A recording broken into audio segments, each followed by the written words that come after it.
Привет, друзья! Сегодня в Германии и мире сразу несколько тем, которые не оставят равнодушными. Почему рождаемость падает до рекордно низких значений и что за этим стоит? Какая новая туристическая стратегия может изменить путешествия по Германии? Что означает свежий указ Дональда Трампа и как он повлияет на торговлю? Почему реформа Бюргергельд после 2 лет вызывает все больше вопросов? И какие трудности переживают крупнейшие немецкие автоконцерны от Volkswagen до Mercedes? Обо всем этом поговорим по порядку, и вы прямо сейчас можете подписаться на канал, чтобы ничего не пропускать и быть в курсе главных новостей Германии и Европы. Итак, начну с темы, которая затронет будущее страны. Рождаемость в Германии продолжает снижаться, и эксперты выражают серьезную обеспокоенность. По данным за 2024 год, средняя рождаемость в стране упала, внимание, до 1,35 ребенка на женщину. Это наименьший показатель почти за 2 десятилетия и самый низкий с 2009 года. В период с 2021 по 2024 год уровень снизился с 1,58 до 1,35 ребенка на женщину, несмотря на предыдущий рост рождаемости в 2015-2021 годах, благодаря реформам в семейной политике и притоку миграции. При этом желание иметь детей у молодежи остается высоким. Женщины в среднем мечтают, внимания, о 1,76 ребенка, мужчины о 1,74. Это означает, что многие откладывают рождение детей, но не отказываются от него окончательно. Среди причин демографического спада эксперты называют совокупность современных кризисов: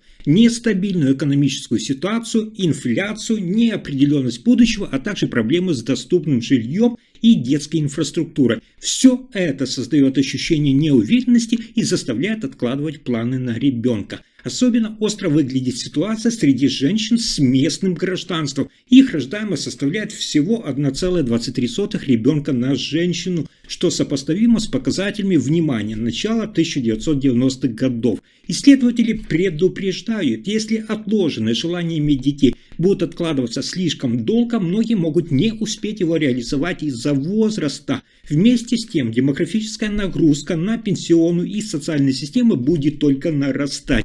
Эксперты считают, что для реализации детских планов молодым семьям необходима качественная и доступная система детской опеки, стабильное жилье и уверенность в будущем. Только так можно сократить разрыв между желаемой и фактической численностью рождаемости и снизить риск окончательного отказа от родительства.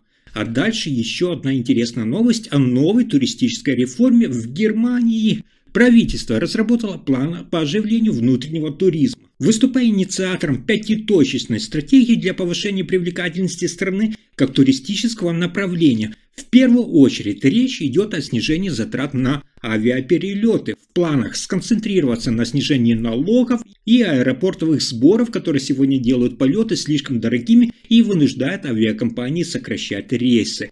Во-вторых, предлагается облегчить оформление виз для гостей из других стран, ускорить процесс и сделать его более цифровым. Также предусмотрено сокращение бюрократии для малого и среднего бизнеса туристического сектора. Рестораны, отели и туроператоры должны получить больше свободы действий при учете интересов гостей.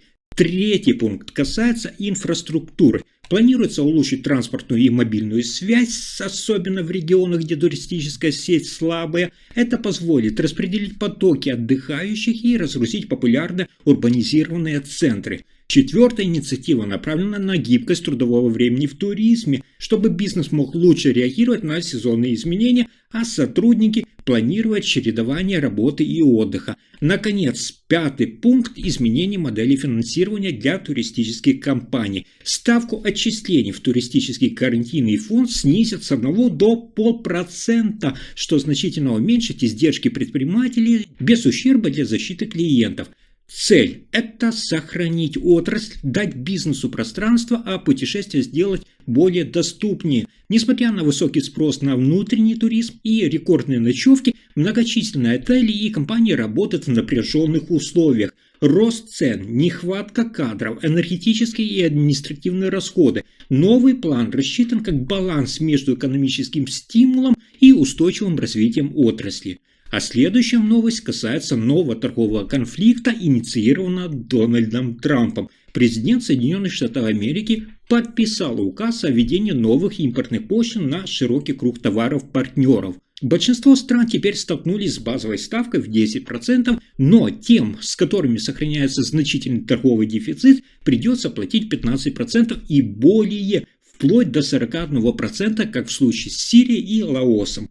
Одновременно с этим была отдельно повышена ставка для некоторых стран. В частности, тариф с 1 августа для канадских товаров увеличен с 25% до 35%. В администрации это объяснили бездействием со стороны Канады в борьбе с контрабандой.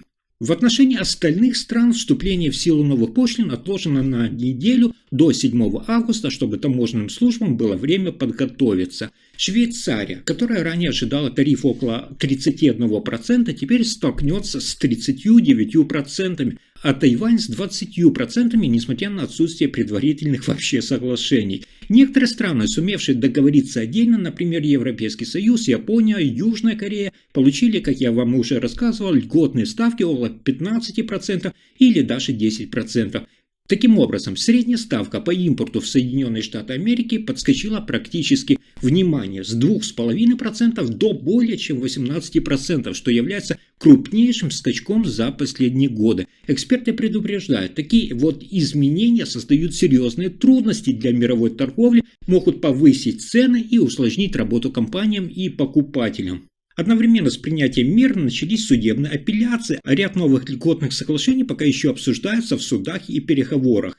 И это еще не все. В самой Германии не менее неспокойно. Прошло 2 года с момента введения Бюргергельд, как замена предыдущей модели социальной помощи. Общие расходы на эту систему достигли, внимания, 46,6 миллиарда евро в 2024 году. Это серьезная нагрузка на бюджет. Главное обещание реформ – это помочь людям быстрее возвращаться на работу. Но цифры говорят об обратном. Интеграция в трудоустройство сначала упала с 833 тысяч в 2022 году до 776 тысяч в 2023, а в 2024 лишь немного превысила исходное значение и достигла 837 тысяч. Однако даже такая интеграция редко означает выход из соцпомощи. Лишь около половины тех, кто устроился, перестает получать данные выплаты. Доля таких случаев осталась на уровне примерно 53%. Число получателей Бюргергельд не сократилось, а наоборот, оно продолжает расти.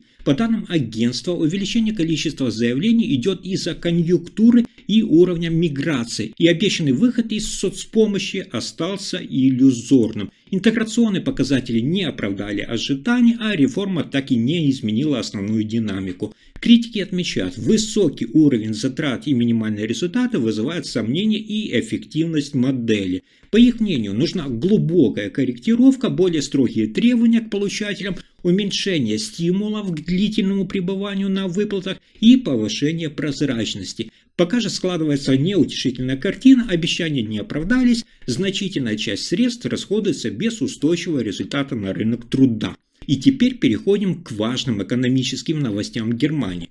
Немецким автоконцернам предстоит преодолеть масштабный кризис. В первой половине 2025 года компании потеряли миллиарды евро прибыли. BMW сократила чистую прибыль на 29%, Mercedes-Benz потерял более половины, Audi треть, а Volkswagen также зафиксировал существенные убытки.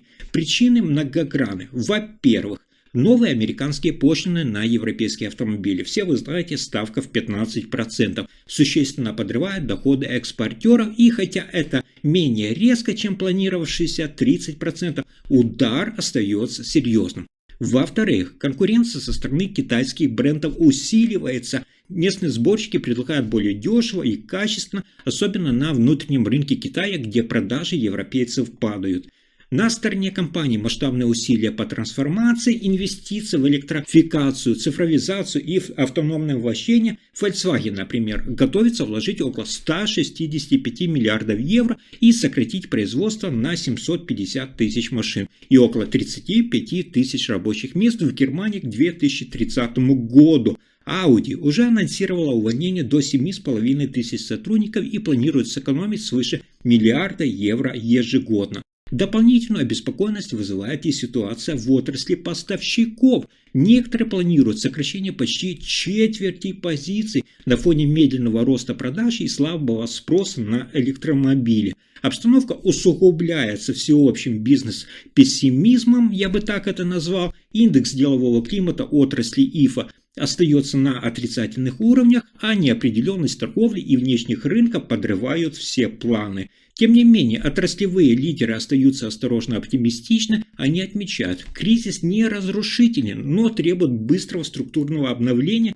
и гибкого законодательства для поддержки перехода к новым технологиям. Без реформ, по их мнению, Германия рискует утратить свое промышленное преимущество. Если информация оказалась полезной, ставьте лайк, подписывайтесь на канал и делитесь видео. Спасибо за просмотр.